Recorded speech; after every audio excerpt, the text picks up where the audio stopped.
Violence in Mexico, war in Ukraine, repressive laws and crackdowns directed at the media.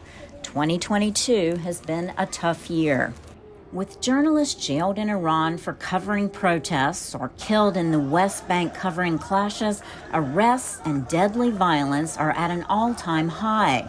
Media watchdogs say press freedom in 2022 has declined. Unfortunately, we observed the sharpest increase in journalists who are being detained, held hostage, and killed around the world. Reporters Without Borders reports that 533 journalists were detained this year and 57 killed.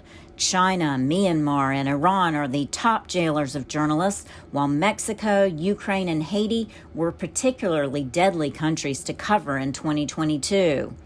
Russia's war in Ukraine left a huge mark, with Moscow imposing repressive laws aimed at stifling reporting, and iconic news outlets were forced to close.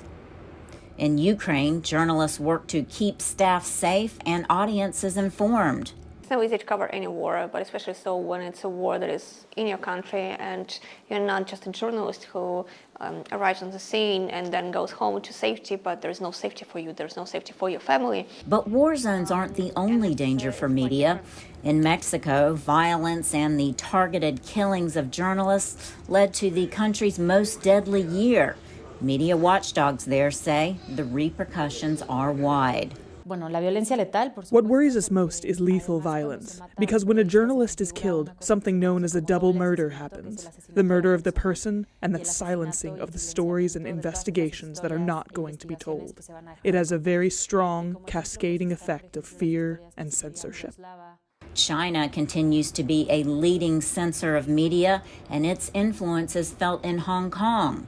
Analysts believe the high-profile trial of Apple Daily founder Jimmy Lai is being used to send a message. And so with these national security cases, it puts everybody on notice that if this could happen to somebody as prominent and as wealthy as Jimmy Lai, it could happen to anybody.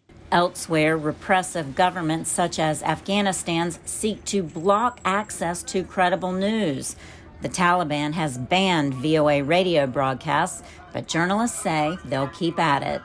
They trust us and they want to hear us, and no matter what, they will find us. Laurel, Bowman, VOA News, Washington.